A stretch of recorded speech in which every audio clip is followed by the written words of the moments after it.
Hello, I'm Jerry Scheidbach, pastor at the Lighthouse in your brain masseur. Many who are screaming against those dastardly gopers who hint they want to change the rule that a candidate must win at least 8 states to be nominated. And then they cry because if the nomination is not given to the candidate with the most delegates, that's unfair. That's unfair. Majority rules. Majority rules. You know, a lot of you are victims of a failed education system who simply has not taught you the truth about how a republic operates.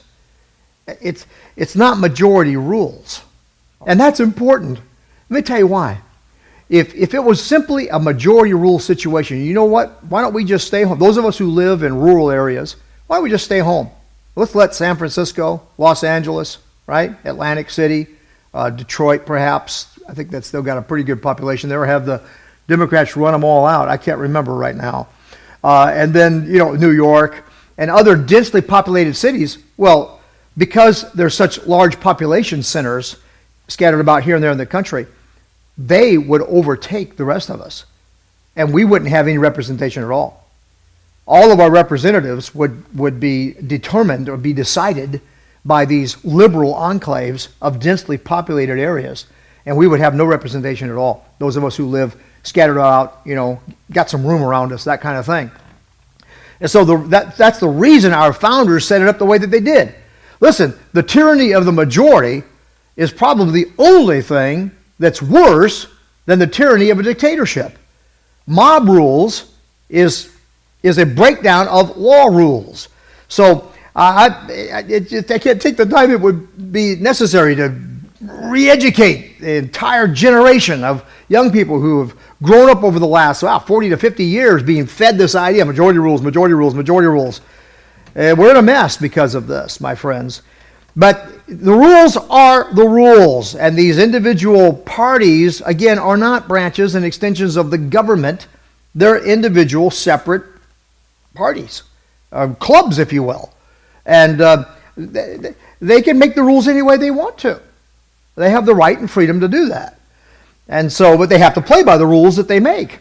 So, in order for the GOP to guarantee that the person who has the most delegates when we go to the convention would get the nomination, in order for that to happen, GOP has to change the rules. So you see, for Trumpsters, who are the ones screaming the loudest about this, it's okay to change the rules so long as it benefits them. What a bunch of hypocrites. Besides, it looks to me like Cruz, very likely, will have the most delegates going into the convention. I don't know. We'll see how that works out.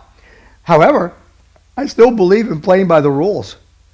Listen, just so you know, I support Cruz. I've made my endorsement clear.